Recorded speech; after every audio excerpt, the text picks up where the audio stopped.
Imaginemos por un momento la siguiente escena. Estamos a finales del siglo XIX. Alguien es llevado ante un tribunal, acusado de un robo. Ujú. Pero el juez no llama a los testigos, tampoco revisa las pruebas del lugar de los hechos. En cambio, saca una cinta métrica y unos calibradores metálicos. Sí, literal, como herramientas de carpintería. Exacto.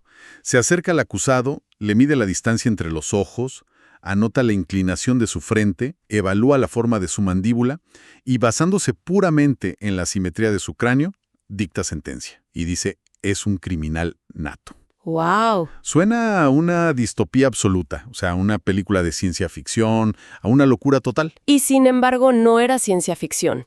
Era, de hecho, el consenso científico de vanguardia en esa época. Se consideraba la forma más moderna e infalible de impartir justicia. Es escalofriante. Y con esto damos una bienvenida con muchísima energía a quienes nos acompañan hoy en esta inmersión profunda.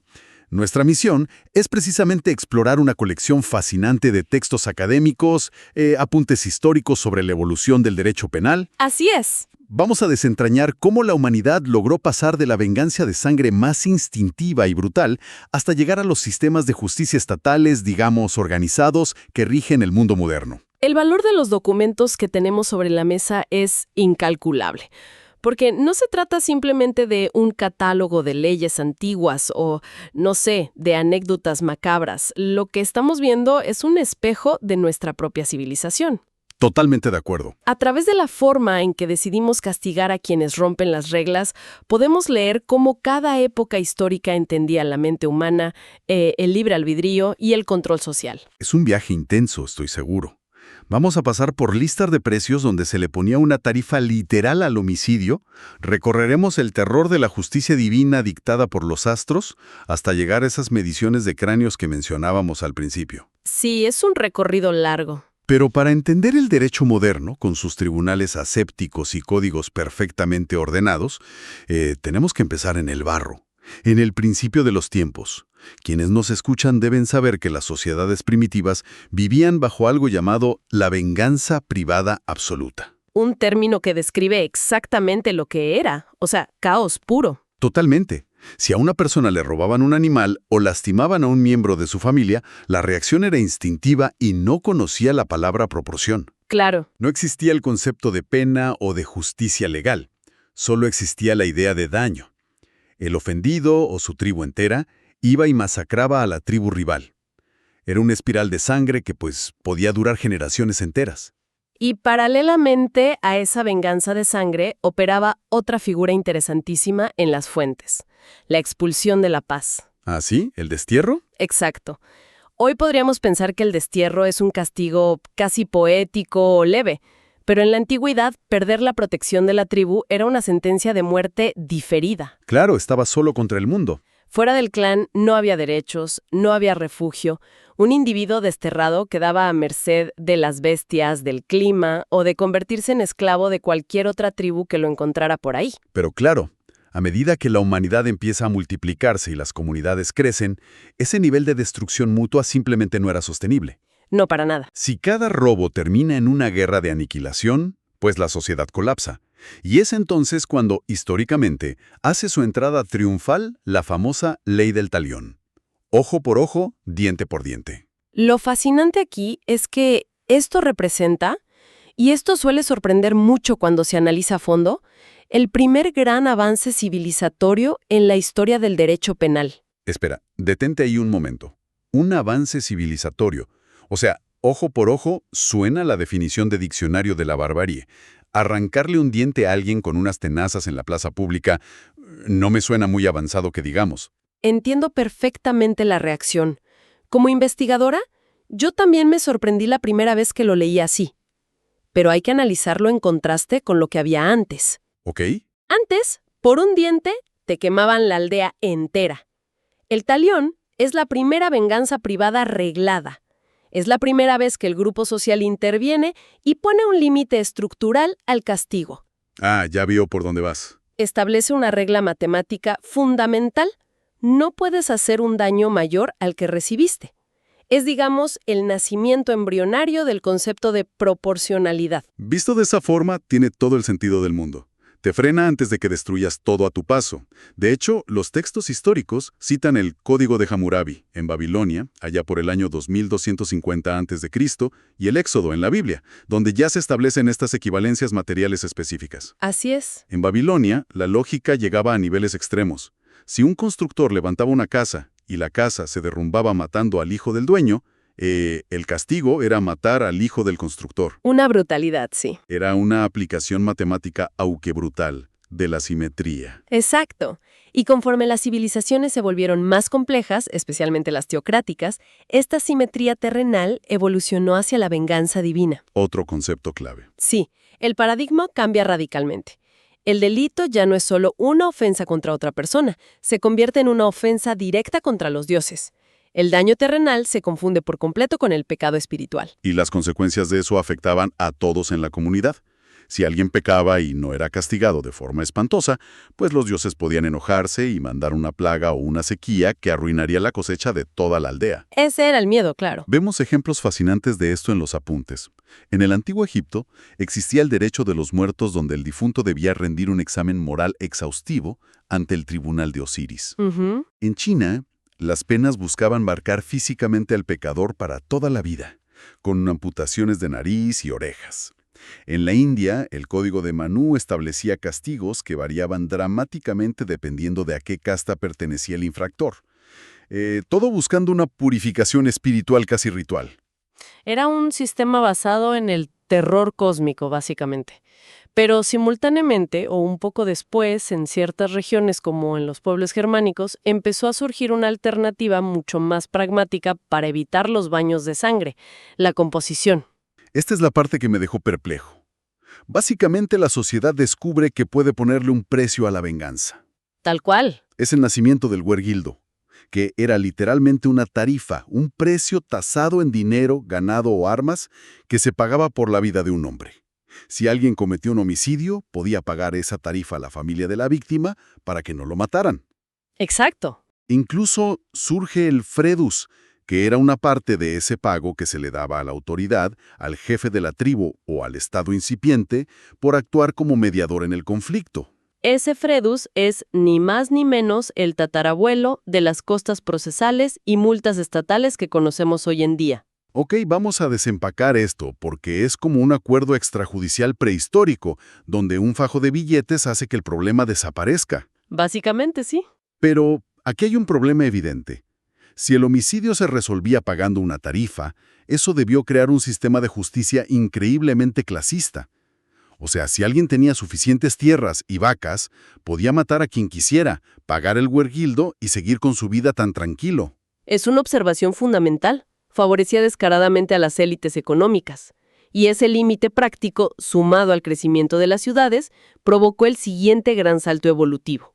¿Hacia dónde? Pues, cuando las sociedades alcanzan la escala de las polis griegas o el Imperio Romano, una disputa entre dos familias ya no es un asunto privado, desestabiliza toda la economía y la paz pública.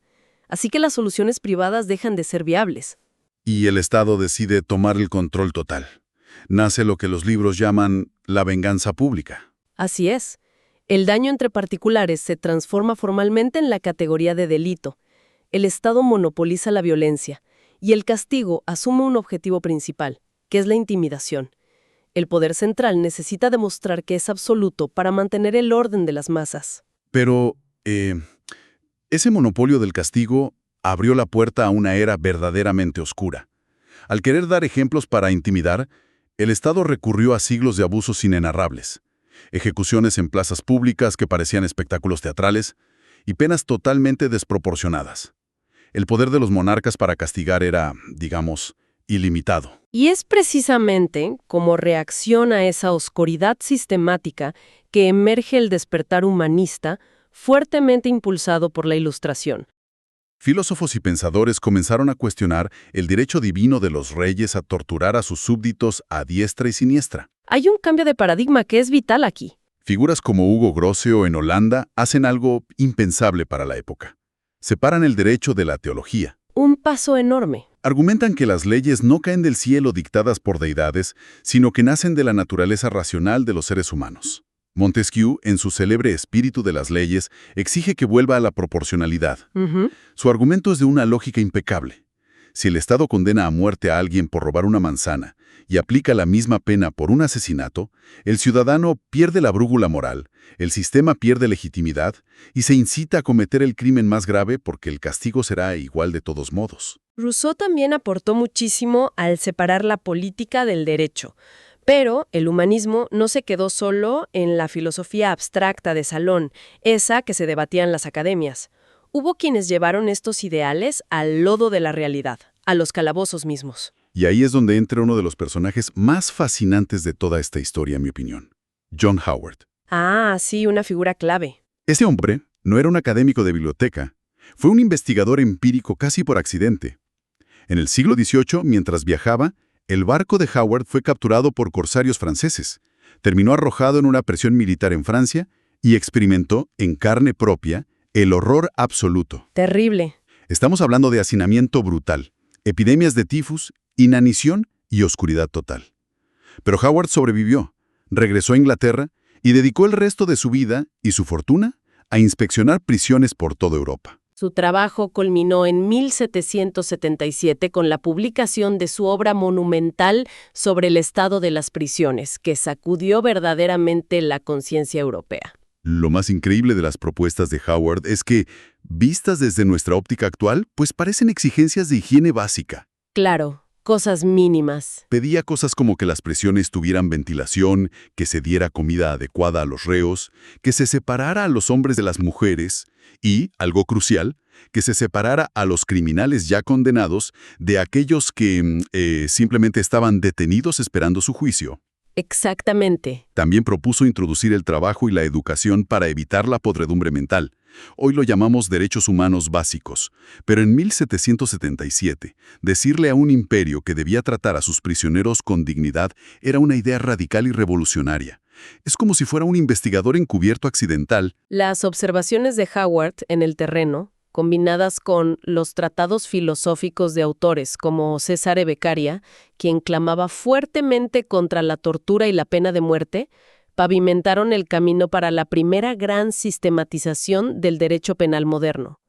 Me refiero a la escuela clásica. Claro, toda esta energía humanista y filosófica necesitaba convertirse en un sistema legal organizado, con reglas de juego claras.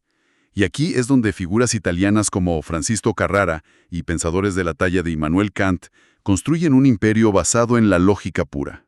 Ujú. Según los manuales, todo el edificio de la escuela clásica se sostiene sobre una sola columna de mármol, el libre albedrío. Ese es el concepto fundacional. Estoy convencida de que no se puede entender esta época sin ese término.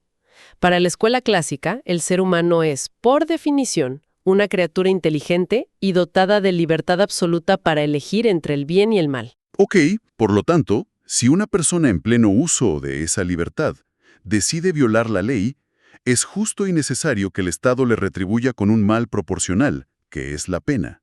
Se castiga el acto libremente elegido. Es decir, el foco está completamente en el delito cometido, en el qué, no en el quién.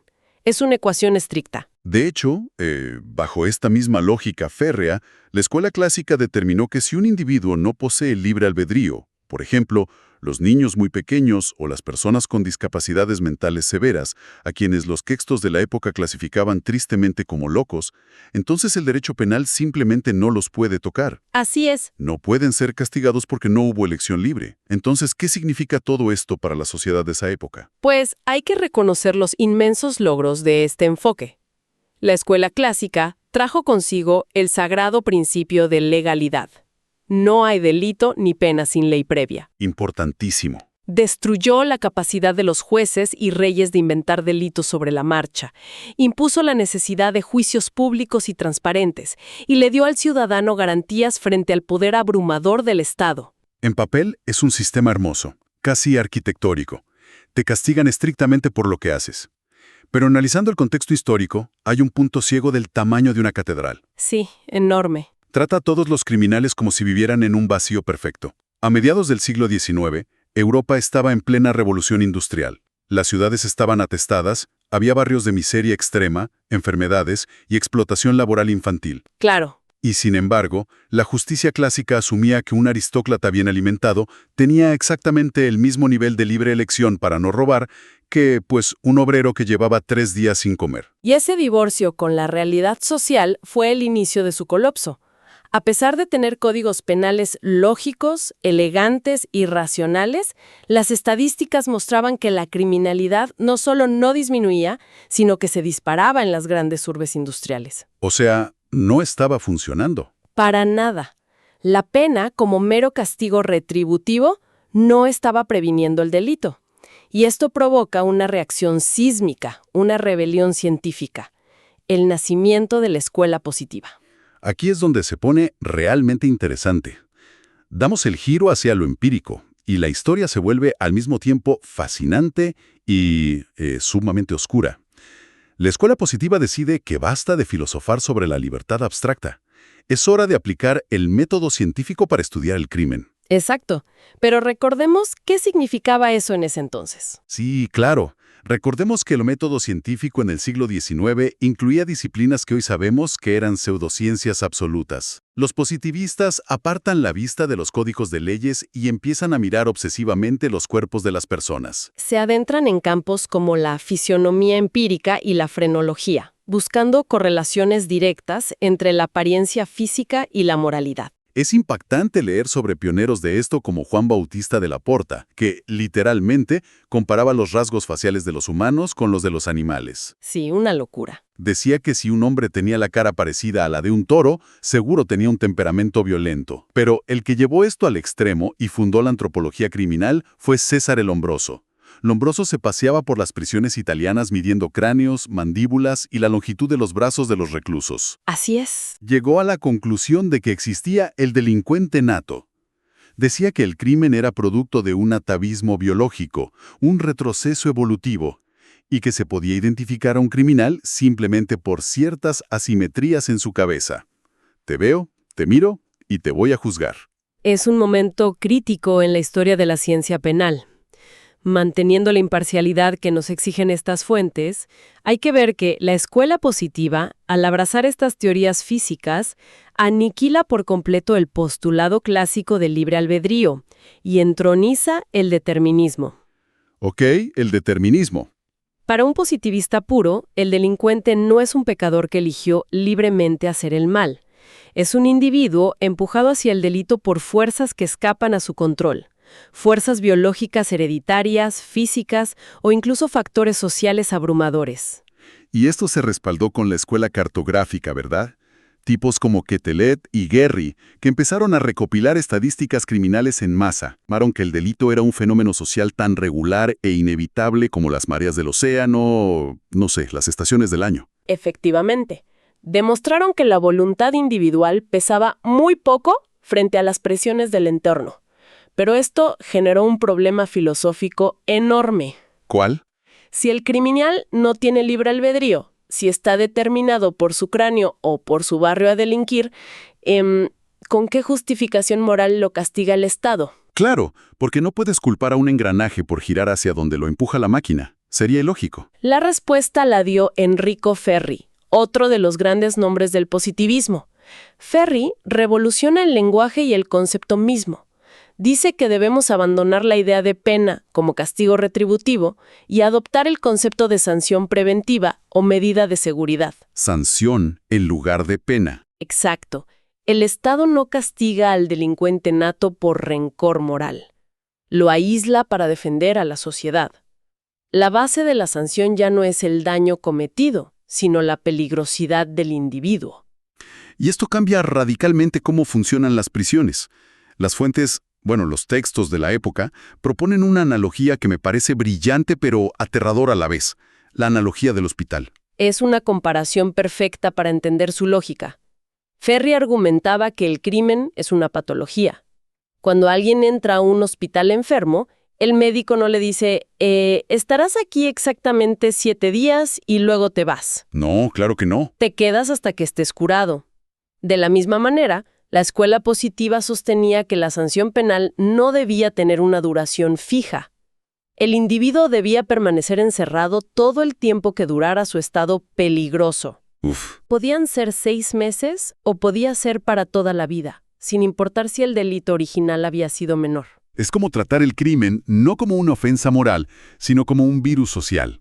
Y de pronto, el Estado se convierte en un cirujano social armado con un bisturí extremadamente peligroso. Si conectamos esto con el panorama general, notamos la paradoja.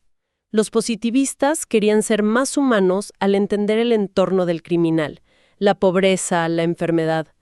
Pero al fundamentarse en determinismos físicos y biológicos, abrieron la puerta a horrores institucionales. Totalmente.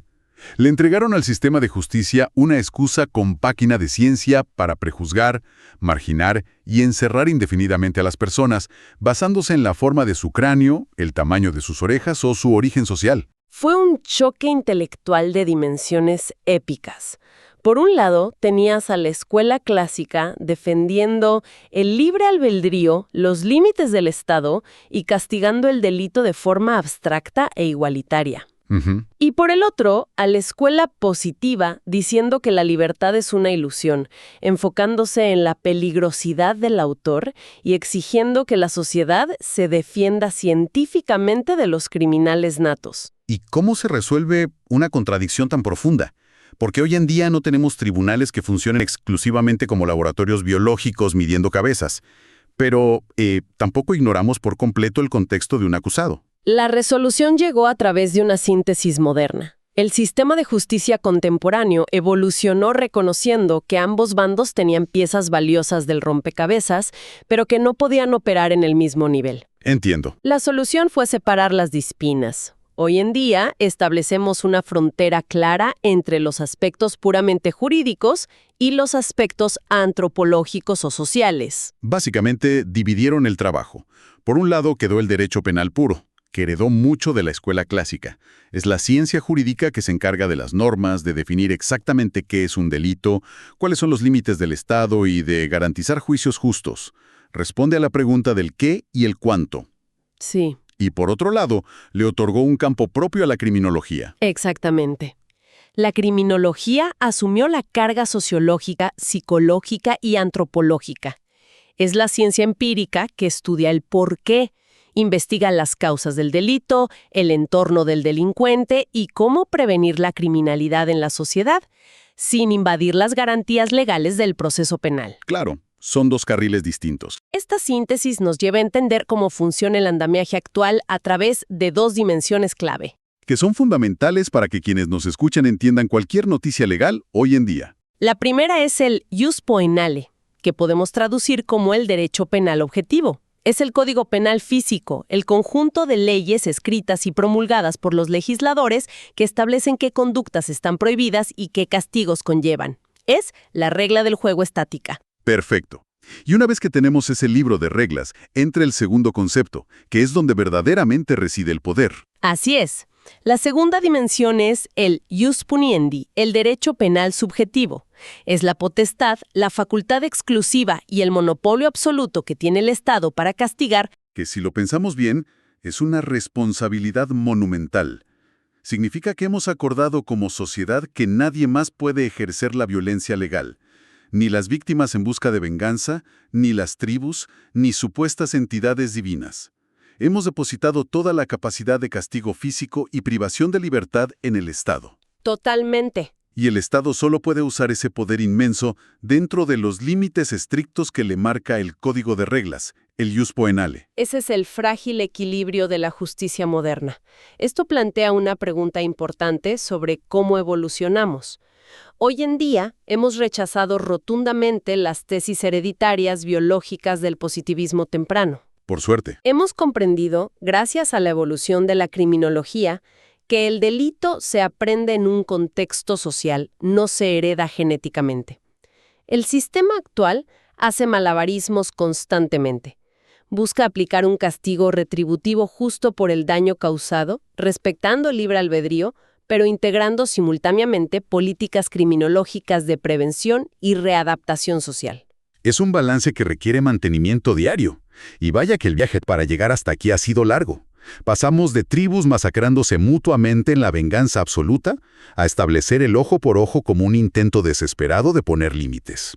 Ujú. Vimos cómo se le ponía precio a la vida humana a través de la composición y cómo los monarcas convirtieron el castigo en un teatro de tortura pública. Analizamos cómo el humanismo de pensadores y figuras como John Howard trajo por fin luz y dignidad a los calabozos, sentando las bases para que la escuela clásica construyera un sistema legal predecible basado en la libertad humana.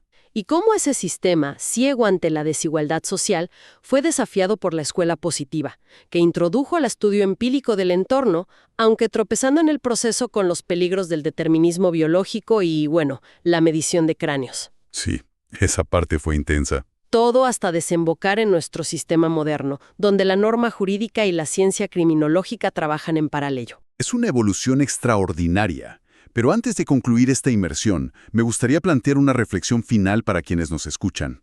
Una idea que surge directamente de analizar este choque histórico, y que no está en los textos, pero es inevitable pensarla. Hemos mirado hacia atrás y criticado a la escuela positiva por creer en pleno siglo XIX que podían predecir quién sería un criminal basándose en características externas, asimetrías faciales y estadísticas. Nos parece algo arcaico, ¿cierto? Una pseudociencia superada. Completamente superada. Hoy nos parece impensable. Pero analicemos el mundo contemporáneo. Hoy en día, fuerzas policiales y gobiernos de todo el mundo están desarrollando y desplegando inteligencia artificial y algoritmos predictivos, sistemas que devoran millones de puntos de datos, historiales de navegación, patrones de compra, conexiones sociales, códigos postales, expresiones faciales captadas por cámaras de seguridad. Es verdad. Es verdad. Todo para predecir dónde ocurrirá un delito y quién tiene la mayor probabilidad de cometerlo antes de que siquiera suceda. Es una observación inquietante. Si lo analizamos desde la teoría penal que acabamos de desempacar, estamos viendo un resurgimiento de los mismos instintos. Cambiamos la cinta métrica y los calibradores del hombroso por el poder de procesamiento algorítmico, pero la filosofía subyacente es peligrosamente similar. Exacto. ¿No corremos el riesgo inmenso de estar creando un neopositivismo tecnológico? Una era donde volveremos a condenar o marginar a las personas antes de que actúen, privándolas en la práctica de su libre albedrío. Es un gran punto. Ya no por la forma biológica de su cráneo, sino por el determinismo de su perfil de datos digitales. Si un algoritmo dice que eres altamente peligroso por tu código postal y tus búsquedas en Internet, ¿eres realmente libre ante los ojos de la justicia? Es una advertencia brillante que demuestra por qué el estudio de la historia penal es tan vital. La herramienta tecnológica cambió, pero el debate fundamental entre la libertad humana y el determinismo predictivo, entre juzgar un acto o prejuzgar una condición, sigue exactamente en el mismo lugar. Así que, la próxima vez que la audiencia imagine ese tribunal de justicia moderno, impecable y pulcro, con sus estrados de madera brillante, recuerden que no es un ente estático. Debajo de sus cimientos están enterrados siglos de sangre, debates sobre venganza divina, tratados humanistas y calibradores craneales. La justicia no es una ecuación matemática terminada, es un experimento humano en constante tensión y evolución. Nos despedimos por hoy, agradeciendo profundamente que nos hayan acompañado en este análisis a fondo.